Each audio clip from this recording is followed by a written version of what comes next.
बहुत समय पहले की बात है। एक प्राचीन वन में एक मठ था, जहां एक महान गुरु अपने शिष्यों को जीवन और धर्म का गहरा ज्ञान देते थे।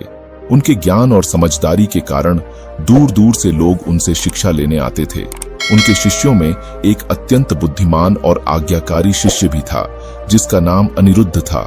अनिरुद्ध अपने गुरु का बहुत सम्मान करता था और उनकी हर बात को ध्यान से सुनता था।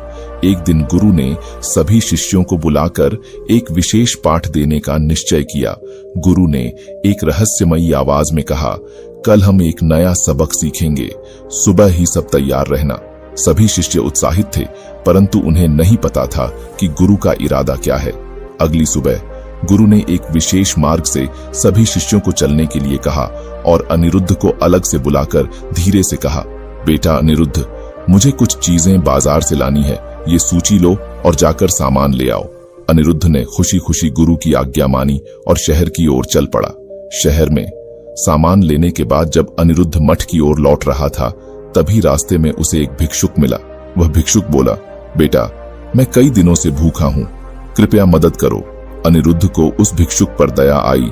उसने अपने पास का कुछ खाना उसे दे दिया, परंतु जैसे ही भिक्षुक ने खाना लिया, वह अचानक गायब हो गया। अनिरुद्ध स्तब्ध था और घबरा भी गया। उसने सोचा कि यह क्या हुआ, वह भिक्षुक अचानक कहां गायब हो गया, क्या मुझे धोखा दिया गया। हैरान और निराश अनिरुद्ध गुरु के पास पहुंचा और उन्हें पूरी घटना बताई।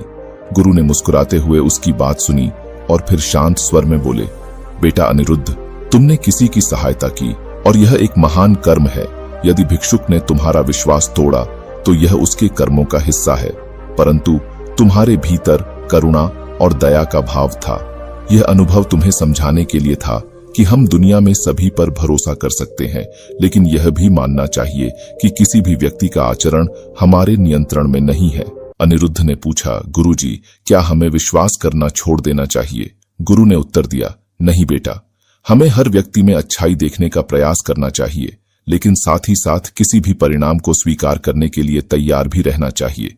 धोखा मिलना हमारे कर्मों की परीक्षा होती है। हमें अपनी अच्छाई को बनाए रखना चाहिए, चाहे दूसरे कैसे भी हों। धोखा मिलने पर हमें दुखी नहीं होना चाहिए, बल्कि इसे एक सबक समझना चाहिए। हमारे पास हमेशा एक विकल्प होता है कि हम अपने मूल्यों पर टिके रहें। गुरु की इस बात से अनिरुद्ध के मन का बोझ हल्का हो गया। उसने सीखा कि दूसरों की गलतियों को अपनी अच्छाई पर हावी नहीं होने देना चाहिए। इस घटना ने अनिरुद्ध को और भी दृढ़ बना दिया। उसने गुरु से प्रेरणा लेकर अपने जीवन में हमेशा सत्य और दया के मार्ग पर चलने का संकल्प लिया। दोस्तों, इस प्रकार यह कहानी हमें सिखाती है कि चाहे कोई हमें धोखा दे, हमें अपने अच्छे स्वभाव को बनाए रखना चाहिए। दूसरों के बुरे कर्म हमें नहीं बदल सकते, लेकिन हमारे अच्छे कर्म हमारे जीवन को और भी सार्थक बना सकते हैं। धन्यवाद।